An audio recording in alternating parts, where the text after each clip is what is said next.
Hello everyone, स्वागत है आपका मेरे यूट्यूब चैनल में। आज मैं आपके लिए एक मोटिवेशनल कहानी लेकर आई हूँ। अगर आपको मेरी कहानी ज़रा सी भी पसंद आती है तो लाइक करें, शेयर करें और मेरे चैनल को सब्सक्राइब कर दें और बेल नोटिफिकेशन भी ऑन कर लें। कहानी का नाम है जादुई घड़ा। एक समय की बात है, गरीबी से परेशान होकर एक युवक अपना जीवन समाप्त करने के लिए नदी पर गया। वहाँ युवक को एक साधु मिल गए। उन्होंने उसे ऐसा करने से मना कर दिया।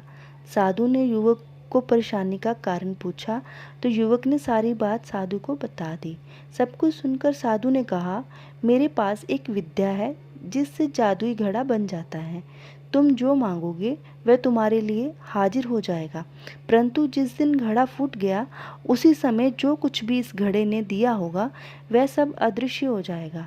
साधु ने कहा, अगर तुम 2 वर्ष तक मेरे आश्रम में रहो तो वह घड़ा मैं तुम्हें दे सकता हूँ, और अगर 5 वर्ष तक मेरे आश्रम में रहो तो मैं वो जादुई घड़ा बनाने की विद्या तुम्हें सिखा दूंगा। तुम क्या चाहते हो, वो तुम्हारी इच्छा है। युवक ने कहा, महाराज, मैं तो 2 साल ही आपकी सेवा करना चाहूँगा। मुझे तो जल्द से जल्द ये घड़ा चाहिए और मैं इसे बहुत संभाल कर रखूँगा, कभी फूटने ही नहीं दूंगा। इस तरह 2 वर्ष आश्रम में सेवा करने के बाद युवक ने जादुई घड़ा प्राप्त कर लिया और उसे लेकर घर आ गया। उसने घड़े से हर इच्छा पूरी करनी चाहिए और वह पूरी होती गई।